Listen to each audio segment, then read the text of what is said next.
성령의 매임을 받은 사람, 이런 제목으로 오늘 말씀을 통해서 같이 은혜를 나누겠습니다.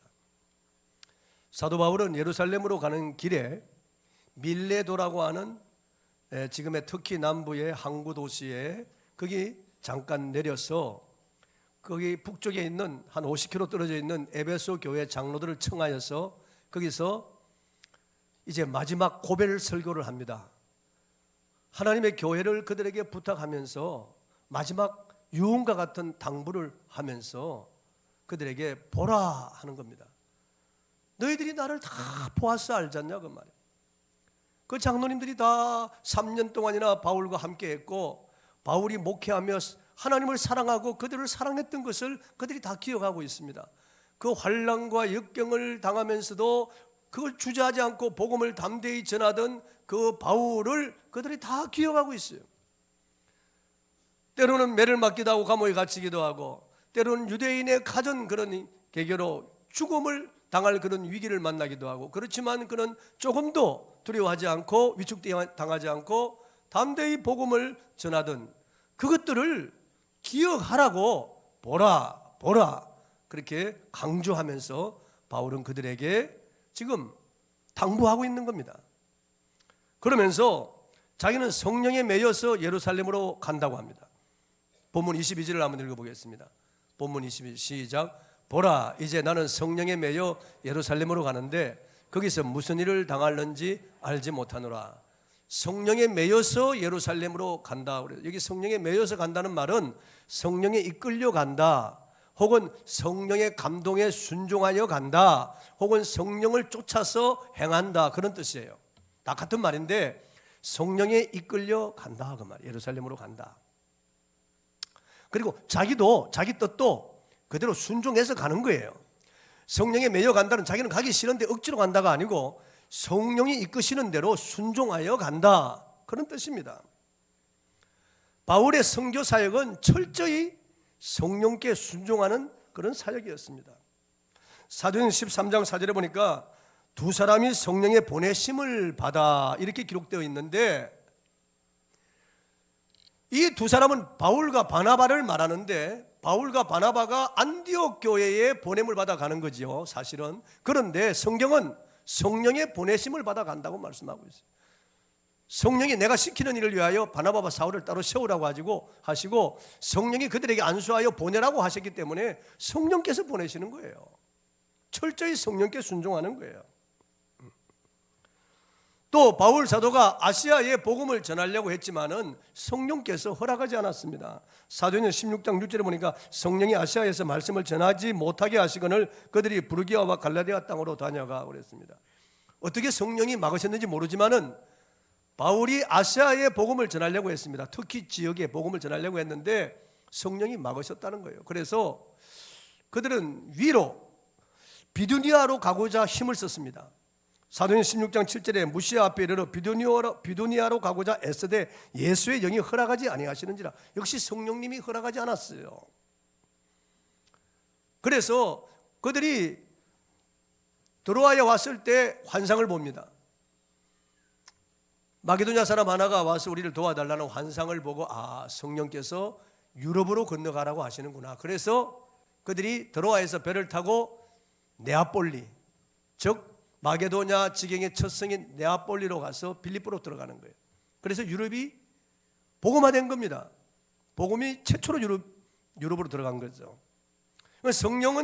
바울은 철저히 성령에 의존하며 살고 성령에 이끌리며 살았고 성령을 쫓아 살고 성령의 감동을 순종하면서 살았다 하는 것을 알 수 있습니다. 예수님도 성령에 이끌려 사셨어요. 누가복음 4장 1절 한번 읽어보겠습니다. 누가복음 시작. 예수께서 성령의 충만함을 입어 요단강에서 돌아오사 광야에서 40일 동안 성령에게 이끌리시며 예수님이 철두철미 성령께 순종했다는 것을 알 수 있습니다. 예수님이 성령께서 지시하는 대로 그대로 행했다는 것을 알 수가 있는 그런 구절입니다. 누가복음 4장 14절에 예수께서 성령의 능력으로 갈릴리에 돌아가시니 그 소문이 사방에 퍼졌다고 그랬습니다. 예수님이 갈릴리에 돌아오는 것도 성령에 이끌려서 돌아왔다, 그 말씀이죠. 마태복음 4장 1절에 그때 예수께서 성령에 이끌리시어 성령이 이끌렸다는 거예요. 예수님도. 예수님의 공생의 전체 사역은 성령에 이끌리는 사역이었어요. 성령으로 충만한 사역이었습니다. 성령의 능력을 덧입고 일하신 것이에요. 예수님의 전생애가 그랬지만 특별히 3년 하나님의 일을 하는 공생애는 더 그랬습니다. 사도행전 10장 38절에 한 절로 요약해서 우리에게 알려주시기를 하나님이 나사렛 예수에게 성령과 능력을 기름 붓듯 하셨으며 저가 두루 다니시며 착한 일을 행하시고 마귀에게 눌린 모든 자들을 고치셨으니 이는 하나님이 저와 함께 하셨습니다. 성령이 예수님과 함께 하셔서 성령이 이끄는 대로 성령 쫓아서 성령으로 충만하여 성령의 감동을 쫓아서 살았다고. 예수님도 초대교회 빌립 집사도 성령에 이끌리는 삶을 살았습니다. 사도행전 8장 39절 한번 읽어보겠습니다. 시작. 둘이 물에서 올라올새 주의 영이 빌립을 이끌어간지라 내시는 기쁘게 길을 가므로 그를 다시 보지 못하니라. 이게 무슨 말씀인가 하면은 빌립 집사님이 빌립 안수 집사가 사마리아에 가서 복음을 전해서 사마리아 모든 사람들이 다 예수를 믿게 되었습니다. 그리고 사마리아에 있는 여러 마을을 다니면서 복음을 전하여 그때 많은 그런 성과를 거두고 있을 때인데 성령께서 빌립 집사에게 음성을 주셨어요. 너 지금 가사로 내려가는 길로 가라. 거기는 광야라고 그랬습니다. 지금 많은 영혼을 복음을 전해서 얻고 있는데 사람이 살지 않는 광야로 가라니까 이게 여러분 이해가 갑니까? 그러나 빌립 집사는 성령의 음성을 거절하지 않고 그 가사로 내려가는 길을 갑니다. 광야로 가봅니다.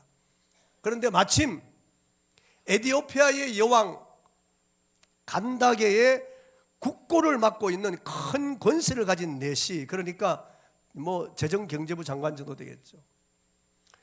이 사람이 병거를 타고 가고 있는 것을 보았습니다. 예루살렘에 와서 예배를 드리고 돌아가는 길이에요. 자기 조국으로 돌아가는 길입니다.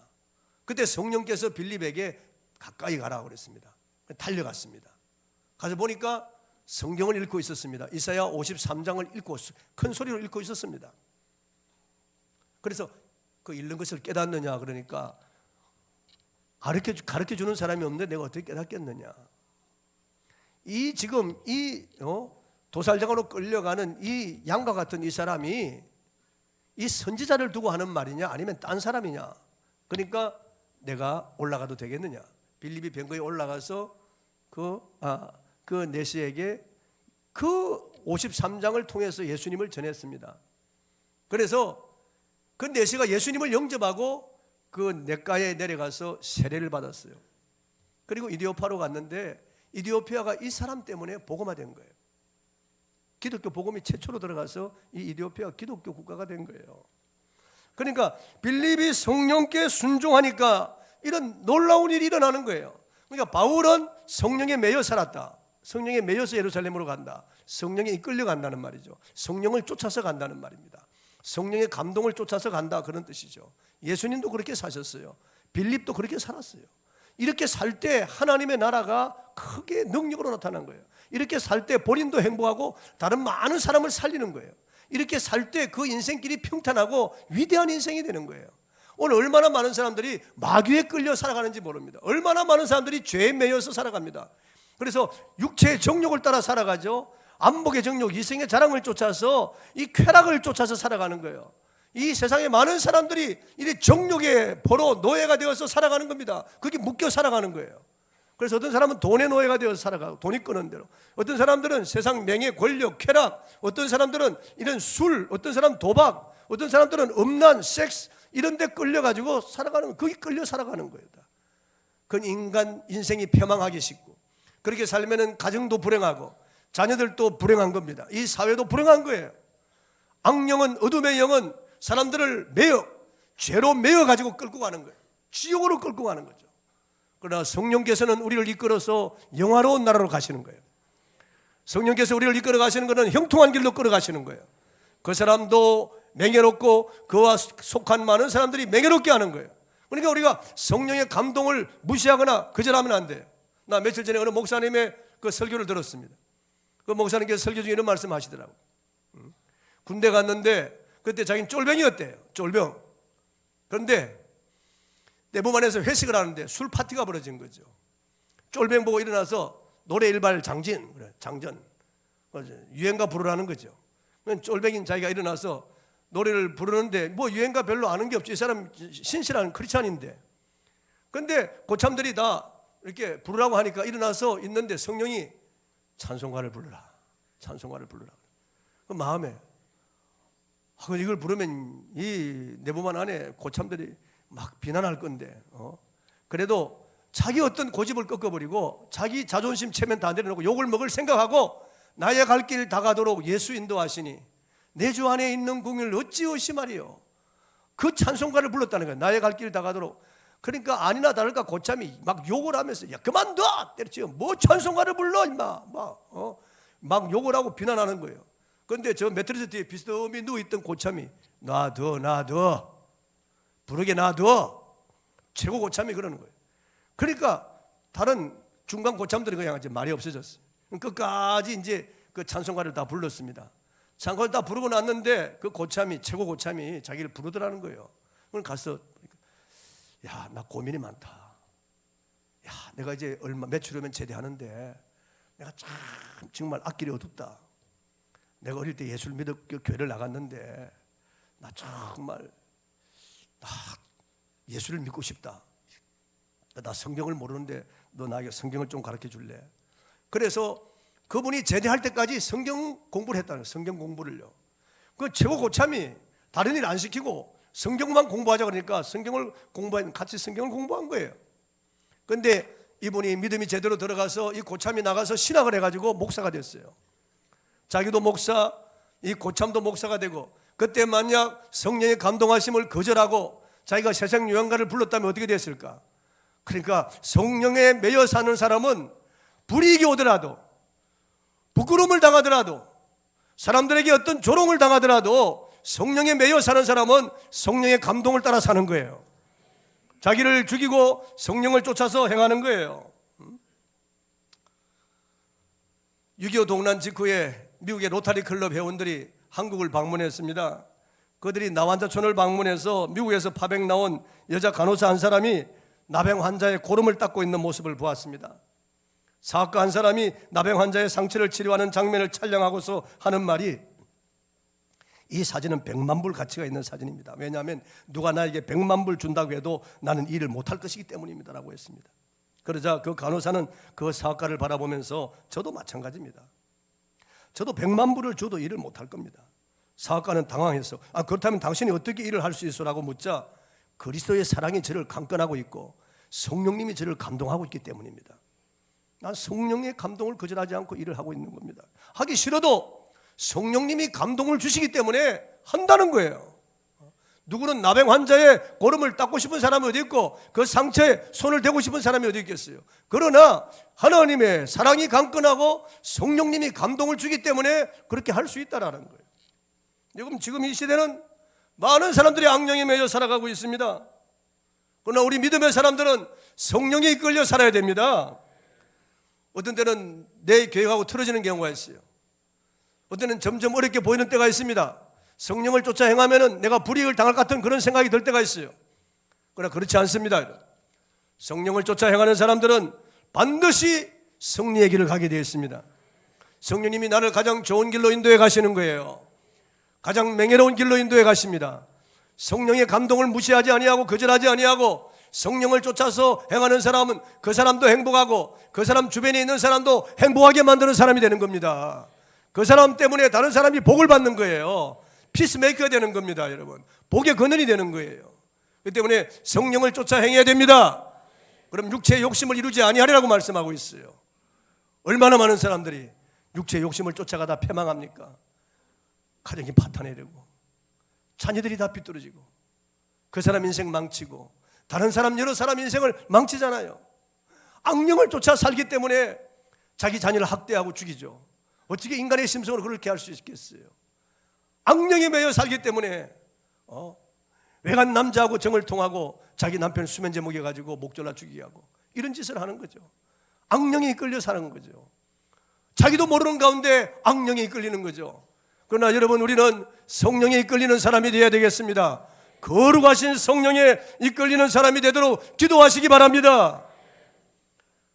사도 바울은 사명 때문에 예루살렘으로 간다고 했습니다. 본문 24절을 읽어보겠습니다. 본문 24절 시작. 내가 달려갈 길과 주 예수께 받은 사명 곧 하나님의 은혜의 복음을 증언하는 일을 마치려 하면은 나의 생명조차 조금도 귀한 것으로 여기지 아니하노라. 띄워놓으세요. 이 글은 이거 여러분 이거 암송해야 됩니다. 누구나 그리스도인이라면은 이 말씀을 암송할 수 있어야 되겠습니다. 내가 달려갈 길과 주 예수께 받은 사명 곧 하나님의 은혜의 복음을 증언하는 일을 마치려 하면은 나의 생명조차 조금도 귀한 것을 여기지 아니하노라. 이건 사도 바울의 진실한 고백이에요. 사도 바울이 살아온 삶이고 사도 바울의 진실한 고백이고 앞으로 살아갈 그런 고백이에요. 이건요 사도 바울의 비전 선언문과 같아요. 내가 달려갈 길과 주 예수께 받은 사명, 그 달려갈 길은 천성을 향하여 달려간다는 거예요. 목표 지점도 없이 막 달려가는 게 아니에요. 분명한 목표를 가지고 달려가는 거예요. 세상 사람들은 달려간다고 달려가지만은 엉뚱한 곳으로 달려가는 거죠. 하나님과 반대되는 방향으로 달려가는 겁니다. 여러분 불쌍한 거죠. 가련한 거죠. 그 끝이 지옥이고 멸망이라는 걸 알지 못하는 거죠. 음부가 입을 벌리고 있다는 걸 알지 못하고 달려가는 거예요. 그러나 우리는 달려가는 방향은 저 천국입니다. 할렐루야. 아름답고 영화로운 나라를 향하여 달려가는 거예요. 주님이 우리에게 상을 주시는 그 상을 받는 그 길을 향하여 달려가는 거예요. 사도 바울은 주저하지 않고 달려가는 거예요. 빌립보 3장 12절 14절 보면 내가 이미 얻었다함도 아니요 온전히 이루었다함도 아니라 오직 내가 그리스도 예수께 잡힌 바 된 그것을 잡으려고 달려가노라. 형제들아 나는 아직 내가 잡은 줄로 여기지 아니하고 오직 한 일 즉 뒤에 있는 것은 잊어버리고 앞에 있는 것을 잡으려고 표대를 향하여 그리스도 예수 안에서 하나님이 위에서 부르신 부름의 상을 위하여 달려가노라. 바울은 분명한 목표가 있습니다. 천성길 그리고 복음 전파예요. 복음 전파. 그 길을 향하여 그는 달려간다. 전력 질주하는 거예요. 얼마나 바울이 열심히 있는 모습을 볼 수 있습니까? 내가 달려갈 길 얼마나 부지런한 모습을 볼 수 있습니까? 어떤 핍박에도 어떤 조롱과 멸시에도 유대인의 방해도 불구하고 온갖 매질을 당하고 감옥에 갇히기도 하고 죽음의 고비를 수없이 넘기지만은 그의 달려갈 길을 막지를 못했어요. 그는 오직 일념으로 천성을 향하여 달려가고 복음 전도를 위하여 달려갔습니다. 왜냐하면 그건 예수께 받은 사명이기 때문에 그렇습니다. 그가 부활하신 예수님을 만나 직접 받았어요. 그는 과거에 예수 믿는 사람을 잡아 죽이는데 앞장섰던 사람입니다. 그는 예수는 이단의 괴수라고 생각했어요. 그래서 그가 이단 괴수짓을 하다가 죽었는데 그가 죽어서 이미 무덤에 묻혔는데 그를 따르던 추종자들이 그 시신을 훔쳐가고 예수의 동생을 대신 내세워서 예수가 부활했다고 조작극을 꾸몄다고 생각했습니다. 그래서 이단의 괴수들 그리고 이 사기꾼들은 잡아서 죽이는 것이 좋다 그래요. 그래서 외국 성에까지 가서 예수 믿는 사람들을 포박하여 데리고 오려고 말을 타고 부하들을 끌고 질풍노도같이 다메섹을 향하여 막 달려가는 도중에 정오의 해보다 더 밝은 빛이 그들을 내리주었습니다. 말등에서 다 굴러떨어졌죠. 앞을 볼 수가 없습니다. 그때 어디서 음성이 들려왔습니다. 분명한 음성이에요. 사울아 사울아 내가 어찌하여 나를 핍박하느냐. 가시채를 뒷발질하기가 내게 고생이로다. 그때 그는 두려운 가운데 물었습니다. 주여 누십니까? 나는 내가 핍박하는 나사렛 예수니라. 그 음성 앞에 그는 완전히 확 깨어진 거예요. 완전히 그는 탈바꿈하는 거예요. 그 자리가 완전히 사울은 죽고 바울이 태어나는 자리예요. 나는 내가 핍박하는 나사렛 예수니라. 죽어버린 줄 알았던 예수, 썩어버린 줄 알았던 예수, 이단의 괴수인 줄 알았던 그 예수가 조작극을 꾸민 줄 알았는데 실제로 살아계셔서 자기 앞에 나타나고 자기를 불러주신 이 은혜가 너무나 크다는 거예요. 그러니까 죽게 받았다는 거예요. 자기 사명, 나의 달려갈 길과 주 예수께 받은 사명. 그러니까 사도는 부활하신 예수님을 만나서 예수님으로부터 복음 전도의 사명을 받은 사람을 사도라고 하는 거예요. 요즘 신문에 보면 자기가 뭐 신사도라니 뭐 무슨 사도니 다 우스운 말이에요. 여러분, 사도는 부활하신 예수님을 직접 만난 사람만이 사도라고 부르는 거예요. 그러니까 나의 달려갈 길과 주 예수께 받은 사명, 예수님이 직접 바울에게 이 사명을 주신 거예요. 그래서 그는 그 사명을 위해서 살았습니다. 복음 전하는 이 사명, 왜냐하면 죄인의 괴수인 자기를 예수님을 박해하고 예수 믿는 사람 박해하고 교회를 잔해하고 예수 믿는 사람들을 잡아다 죽이고 오게 가두는데 앞장섰던 자기를 불러주신 이 은혜의 하나님, 이 사랑의 하나님, 이 용서의 하나님, 이 좋으신 하나님, 이 복음을 전하기 위해서 자기 목숨을 걸었어요. 바로 그때 부활하신 예수님을 만난 그 자리에서 바울은 죽어버린 거예요. 이제 예수 그리스도로 말미암아 다시 살아났다는 거예요. 내게 사는 것이 그리스도니 죽는 것도 유익함이라고 그랬습니다. 내가 사나 죽으나 그리스도의 것이라고 그랬습니다. 내가 그리스도와 함께 십자가에 못 박혔나니 그런즉 이제는 내가 사는 것이 아니요 오직 내 안에 그리스도께서 사시는 것이라. 이제 내가 육체 가운데 사는 것은 나를 사랑하사 나를 위하여 자기 자신을 버리신 하나님의 아들을 믿는 믿음 안에서 사는 것이라고 했습니다. 그는 이 은혜의 복음을 증거하는 일, 은혜의 복음을 전하는 일을 마치려 하면 자기 생명조차 조금도 귀한 것을 여기지 않는다고 그랬습니다. 너무나 은혜의 복음이 크기 때문에요. 저도 마찬가지입니다. 저도 기도할 때마다 나 같은 죄인 살리신 주 은혜 놀라와 잃었던 생명 찾았고 광명을 얻었네. 그 찬송가 가사를 계속 음미합니다. 나 처음 믿은 그 시간 귀하고 귀하다. 너무나 놀라운 은혜. 나 같은 죄인을 구원해 주신 그 은혜, 그냥 두어도 그냥 지옥으로 들어가도 주님에게 손해될 게 뭐 있습니까? 아니 우리가 그냥 멸망을 받아도 하나님의 영광을 가리울 게 뭐 있습니까? 원래 죄인으로 태어났고 무수한 죄를 지어서 죄로 오염됐고 우리가 죄를 뒤집어 쓰고 살아가는데 우리는 온 몸과 온 영혼이 죄로 물들은 철두철미 우리는 죄인인데요. 생각하는 것, 말하는 것, 행동하는 것이 다 더러운 죄인데요. 모두가 죄로 오염되어서 지옥에 가야 마땅한데 하나님이 우리 죄인을 구원하기 위하여 그의 아들을 십자가에 내어주신 거예요. 하나님의 외아들을 십자가에 내어주시고 대신 나를 살리신 거예요. 예수님 십자가에서 살을 찢고 피를 쏟아 생명을 버리셨어요. 그리고 나 같은 죄인을 위하여 다 내어주신 거예요. 다 쏟아주신 거예요. 천지창조보다 더 놀라운 사건이죠, 여러분요. 하나님은 그의 아들을 내어주시고 하나님의 아들은 살과 피와 생명을 다 쏟아부어 주신 거예요. 내 무엇이 좋아서, 내 무엇이 사랑스러워서 하나님의 아들이 그 고난을 당하고 그렇게 목숨을 버리면서 나를 사랑하셨을까요? 놀라운, 그래서 은혜의 복음이라는 거예요. 은혜의 복음을 증언하는 일을 마치려 하면은 나의 생명조차 조금도 귀한 것을 여기지 않는다. 은혜의 복음이라는 것은 그냥 그저 주는 것을 말하는 거예요. 그냥 선물로 주는 걸 말하는 거예요. 누구나 받을 수 있는 복음을 말하는 거예요. 그러나 하나님 편에서는 어마어마한 대가를 지불한 거예요. 그의 아들을 희생시키고 십자가에 찢어 죽이고 예수님은 그의 모든 것을 다 희생하였어 우리를 십자가에 그 직조틀에서 우리에게 의의 옷을 입혀주신 거예요. 이건 너무 놀라운, 그래서 은혜의 복음이라는 거예요. 은혜의 복음.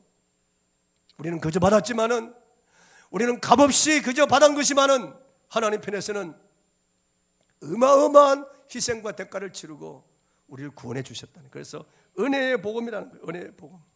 주님은 태어나면서부터 십자가를 지기 위해서 오셨습니다. 인자가 온 것은 섬김을 받으려 하며 도리어 섬기려 하고 자기 목숨을 많은 사람의 대속물로 내어주려 함이니라. 주님은 태어나면서부터 십자가를 향하여 손을 벌렸습니다. 주님은 걸어가신 길은 십자가의 길을 걸어가셨습니다. 예루살렘을 향하여 올라가시면서 십자가에 대해서 계속 예고하셨습니다. 이제 저 그만둬도 돼요. 계속 예고하셨어요. 예루살렘으로 올라가시면서 주님은 인자가 예루살렘에 올라가서 대제사장과 서기관들에게 잡혀서 십자가에 못 박혀 죽임당할 것이다. 그러나 제3일에 살아나야 할 것이다. 일러주었어요. 그렇게 해야 되리라고 한 성경이 이루어진다고 말씀하시면서 주님은 이 땅에 오신 것이 죽으러 오신 거예요. 십자가를 지기 위해서 오신 거예요. 그 길만이 저와 여러분을 살리는 길이기 때문에 주님은 십자가를 지시러 이곳에 온 겁니다. 이제 십자가에 죽으시고 사흘 만에 부활하셔서 이 복음을 전하라고 하신 거예요. 이 은혜의 복음을 전하라고 하신 겁니다. 누구든지 죄인임을 깨닫고 죄를 회개하고 예수님을 영접하면 구원받습니다. 영생을 얻습니다. 하나님의 선물입니다. 그러니까 바울은 이 복음 전가하는 일을 마치려 하면은 자기의 생명을 조금도 귀한 것을 이기지 않는다는 말이에요. 자기는 빨리 이 몸을 떠나서 주님과 함께 거하는 것이 소원이지만은 복음 전도 때문에 이 땅에 있는 것도 좋다고 그랬습니다. 그러니까 이 목숨 따위를 아낄 게 뭐 있겠어요, 그분은. 아예 내어놓았는데, 여러분 우리가 조금 더 살면 뭐 하겠어요? 밥 몇 끼 더 먹고 우리가 조금 더 살아서 뭘 하겠어요? 우리 이 땅에서 어차피 우리가 죽을 인생인데, 여러분, 이 세상은 지나가는 거 아니겠어요? 다 모두가 우리가 가지고 있는 것, 우리가 누리는 것 다 낡아지고 쇠하여지고 다 떨어지고 다 썩어지고 다 없어질 것인데, 우린 다 지나가는데 영원한 것에 투자하는 저와 여러분이 되기를 바랍니다. 사도 바울은 은혜의 복음 전가하는 일을 마치려 하면은 나의 생명을 조금도 귀한 것을 여기지 않는다. 아예 죽음을 초월하는 삶을 사는 거예요. 그리스도 안에 있는 사람은 죽음을 초월해야 됩니다, 여러분. 죽음 따위를 두려워할 필요가 없어요. 우리 이순남 집사님 양지병원에 있을 때 제가 신방을 갔는데 예배를 드리고 나오니까, 목사님 제가 가서 먼저 기다릴게요, 웃으면서 그러시더라고요. 얼굴이 얼마나 밝은지 알 수 없어요. 세물 호스피스에 있을 때, 그때 이제 며칠 있으면 이제 돌아가시는 거예요. 그런데 카톡이 왔더라고. 목사님 제가 감을 보냅니다. 마지막 선물입니다. 아니 이제 곧 죽을, 이제 벌써 아무것도 먹지도 마시도 못하고 링거에 의존해서, 그리고 몰핀, 진통제, 그 마약에 의존해서 겨우 살아가는데, 아니 그럴 생각이 어디 있겠어요? 그럴 생각이, 담임 목사 감을 선물로 보낼 그런 생각이 어디 있겠어요? 그런데 이게 죽음을 초월하니까, 그리스도인들은요, 그 죽음 따위가 우리를 빼앗지 못하니까 그런 카톡을 보내는 거예요. 며칠 전에 이어령 전 이화여대 교수의 글을 읽어보았습니다. 그분은 작년 한 해 3차례 암 수술을 했고 지금은 약을 먹지 않고 죽음을 초연히 맞이하려고 있다고 했습니다. 죽음은 모든 것을 다 사라지게 하지만 나의 신앙은 죽음을 받아들이고 죽음이 이제 시작이라고 했습니다. 당신의 딸인 이민아 목사가 죽음을 초월하는 신앙을 그에게 보여주어서 그가 딸을 통해 예수님을 믿게 되었다고 했습니다. 그가 말하기를, 죽음은 딸의 신앙에 있어 하나의 에피소드에 지나지 않았습니다. 암도 그의 사랑과 신앙을 부수지 못했습니다. 제 딸은 끝까지 처참하게 마르고 고사해서 처절하게 죽어간 것이 아니라 하나님의 신부로서 빛나는 얼굴로 서 있었습니다. 그것이 그의 마지막 얼굴이었습니다. 자기 딸이 이제 마지막 죽어가는 그 모습을 보면서 하나님이 살아계신 것을 알았다는 거예요. 이 죽음을 초월하는 놀라운 이런 신앙의 힘을 보면서 죽음 건너편에 있는 놀라운 그런 세계가 있다는 것을 알았다는 거죠. 우리 한국 최고의 석학이라고 하는 이 무신론 학자가, 지금까지 예수를 부인하고 부정하고 살아온 이 학자가 자기 딸의 마지막 죽는 모습을 보면서 하나님이 계시다, 하나님이 계시지 않고서는 어떻게 우리 딸 미나가 이렇게 죽음을 맞이할 수가 있는가, 너무나 초연하게, 너무나 장엄하게 그렇게 웃으면서 죽어가는 그 딸을 보면서 죽음 건너편에 영원한 세계가 있단 말이에요. 그리고 영원하신 하나님이 계시다는 것을 그가 알게 되었다는 거죠. 여러분, 하나님의 은혜의 복음은 죽음을 초월하게 하는 겁니다. 오히려 죽음을 기다리는 거예요. 그 나라가 점점 다가오고 그 나라에 들어가서 살, 이 땅에는 여러분 낮과 밤 추위와 더위, 수고하고 무거운 짐, 그리고 우리가 나가서 여행을 하고 돌아다녀도 그때뿐이에요. 다 꿈에 본 것 같이, 꿈에 본 것처럼 다 지나가는 거예요. 그냥 그럴 수 있어요. 여러분, 이 땅에서 좋은 주택에 사십시오. 좋은 차도 타시고 영화 선용도 하시고 여행도 하십시오. 그렇게 사는 게 하나 나쁘지 않는 겁니다. 그건 좋은 겁니다. 가족끼리 그렇게 좋은 시간을 보내세요. 그러나 다 지나가는 거예요. 그건 다 그냥 지나갈 수 있는 거예요. 우리의 바라는 곳은 영원한 천국입니다. 여러분요, 그 나라를 향하여 우리가 가고 있는 거예요. 나의 달려갈 길과 주 예수께 받은 사명, 은혜의 복음 전가하는 일을 마치려 하면은 나의 생명을 조금도 귀한 것으로 여기지 아니하노라. 생명조차도 다 조금도 귀한 것으로 여기지 않는다는 거예요. 그거. 죽음을 초월하는 그런 삶을 사는 거예요. 얼마나 행복한 삶이겠어요, 여러분. 그는 고난이 있다는 것을 알면서도 예루살렘으로 올라갑니다. 성령의 매임을 받아 환난과 결박이 기다린다는 걸 알면서도 올라갑니다. 본문 23절을 한번 읽어보겠습니다. 본문 23절 시작. 오직 성령이 각 성에서 내게 증언하여 결박과 환난이 나를 기다린다 하시나. 성령께서 각 성에서 가르쳐 주시는 거예요. 이거 모순되지 않나? 결박과 환난이 기다린다고 하는데 또 왜 성령이 또 예루살렘으로 부르시나? 결박과 환난이 기다리지만은 예루살렘으로 가야 한다고 성령께서 바울에게 그렇게 강권하시는 거예요. 그렇게 감동을 주시는 거예요. 환난과 결박이 있지만은 그래도 가야 된단 말이죠. 왜? 복음을 전해야 된다. 왕들 앞에서, 총독 앞에서도 복음을 전하고 그의 고관들 앞에서, 그리고 로마 황제 앞에 가서도 복음을 전해야 되니까 가야 된다는 거예요. 가야 된다는 거예요. 그래서 바울은 가는 거예요. 환난과 결박이 기다리고 있다고 하지만은 성령께서 이미 가르쳐 주셨어요. 그런데도 그분이 이끄는 대로 간다는 거예요. 에베소 교회 장로들이 말립니다. 빌립 지사의 세 딸도 말립니다. 아가보 선자도 말립니다. 그렇지만 인정에 끌리지 않고 뿌리치고 예루살렘으로 갑니다. 주님은 손에 전기를 잡고 뒤돌아보는 자는 하나님 나라에 합당치 않다고 했습니다. 여러분, 우리가 달려가는 길에 여러 가지 방해가 있을 수 있습니다. 어려움이 있을 수 있어요. 그러나 우리는 포기하지 말고 끝까지 천성길을 달려가야 되겠습니다. 얼마 전에 어느 분이 카톡을 보내왔더라고. 저는 이제 예수님 손을 놓으려고 합니다. 이거 무서운 말이에요. 신앙을 포기했다는 거예요. 예수님 손을 놓으려고 합니다. 예수님 손을 놓으면 인생 끝이죠. 그냥 영원한 멸망으로 떨어지는 거죠. 어떻게 그런 말을 할 수 있겠어요? 저는 이제 예수님 손목을 놓으려고 합니다. 무서운 말이죠. 내가 딱 보는 순간 소름이 쫙 끼치는 거예요. 이거 정말 무서운 말이다 이게. 여러분, 우리는 끝까지 달려가야 됩니다. 포기하면 안 됩니다. 미국 오크힐스 교회 담임 목사인 맥스 루케이드 목사가 쓴 책 믿음의 연습에는 플로렌스 체드윅이라고 하는 여성과 같은 실수를 저지르지 않도록 조심하라고 적었습니다. 저 사진에 있는 저 자매가 바로 체드윅입니다. 아주 유명한 수영 선수입니다. 1952년 이 여성은 차가운 바닷물을 헤치고 카타리나 섬에서 캘리포니아 해안까지 헤엄쳐가는 모험에 도전했습니다. 캘리포니아 롱비치 해변에서 약 50km 떨어진 섬이 있습니다. 이 섬에서 해안까지 나오는 대기록을 수립하려고 했습니다. 안개가 잔뜩 낀 데다가 파도까지 무척 높았는데 무려 15시간 동안 쉬지 않고 헤엄을 쳤습니다. 급기야 체드윅의 몸에 근육에 경련이 오기 시작했고 도전 의지가 많이 약해졌습니다. 결국 체드윅은 건져달라고 요구했습니다. 하지만 보트를 타고 뒤따라오던 엄마는 포기해서는 안 된다고 격려했습니다. 조금만 더 가자고 격려했습니다. 그런다 헤엄치고 또 헤엄쳤지만 너무 지쳐서 수영을 계속할 수 없었습니다. 그대로 죽고 싶었습니다. 그래서 구조대원이 체드윅을 물에서 끌어내 배에 태웠습니다. 몇 번쯤 노를 젓자 안개가 싹 그치는데 바로 롱비치 해변이에요. 기가 막힌 거예요. 기가 막힌 거. 조금만 더 가면 되는데 바로 눈앞에서 포기해버린 거예요. 안개 때문에.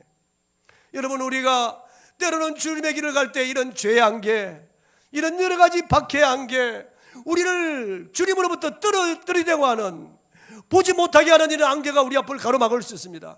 의심의 안개, 불신의 안개, 때로는 이 세상의 유혹의 안개가 우리 눈앞을 가릴 수 있습니다. 그러나 우리는 이런 은혜의 복음을 전거하는 일, 주 예수께 받은 사명, 우리가 달려갈 천성을 향하여 달려가야 되겠습니다. 달려가야 되겠습니다. 맥스 루케이드 목사님은 멀리 내다보아야 한다. 저 앞에 있는 바닷가에 주목하라. 슬럼프의 안개에 갇혀 어리석은 결정을 내려서는 안 된다. 2번만 팔을 더 저으면 결승점에 도달할 수 있다. 바로 지금 하나님이 가브리엘에게 승리의 나팔을 불라는 손짓을 하고 계실지도 모른다 그랬습니다. 절대 포기하지 말라는 거예요. 우리말에 작심삼이라고 하는 말이 있습니다. 결심이 사흘을 가지 못한다는 뜻으로 결심이 굳지 못함을 이루는 말입니다. 연초에 그렇게 성경을 통독하고 가다가 많이 떨어집니다. 올해 여러분이 결심하십시오. 올해 우리가 결심하셔 성경을 읽어야 됩니다. 누구 좋으라고 성경 읽는 겁니까? 나 좋으라고요? 천만에요. 여러분과 하나님과의 관계입니다. 여러분, 성경 읽는 것이 복이라고 요한계시록 1장 3절에 말씀하고 있어요. 이 예언의 말씀을 읽는 자와 듣는 자와 그 가운데 기록한 것을 지키는 자들이 복이 있다니 때가 가까움이라. 읽는 게 복이에요. 여러분요, 읽을 수 있다는 게 복입니다. 여러분, 눈이 어두워지면 또 보기를 껴도 저 이상 잘 안 보일 때가 있습니다. 여러분, 집중력이 떨어질 때가 있습니다. 여러분, 성경을 읽고 싶어도 읽지 못할 때가 있습니다. 이렇게 교회에서 마련해서 성경을 읽으라고 자리를 내줄 때 성경을 읽어야 됩니다. 다 같이 시작해야 됩니다. 여러분, 저 바깥에 문에 명단이 있습니다. 자기 이름이 없으면 그다 적으면 되고 자기 이름이 있으면 체크를 해야 됩니다. 이렇게 광고를 해도 안 하는 거예요. 잊어버리는 거죠. 나가면서 잊어버리는 거예요. 오호 통제라. 나가면서 잊어버리는 거예요. 진짜. 말씀을 맺습니다. 사도 바울은 성령의 매임을 받았어요. 성령에 이끌리는 삶을 살았어요. 사도 바울은 사명을 가지고 은혜의 복음을 전가하는 이 일을 위하여 목숨을 내어놓고 달려갔습니다. 천성을 향하여 달려갔습니다. 주변에 여러 가지 유혹이 있고 만류도 있지만 인정을 뿌리치고 예루살렘을 향하여 나갔습니다. 저와 여러분도 이런 믿음의 사람이 되기를 바랍니다. 오직 주의 성령에 매여 사는 저와 여러분이 되기를 바랍니다. 찬송하고 기도하십시다. 주님 다시 오실 때까지 조금 빨리 부르겠습니다.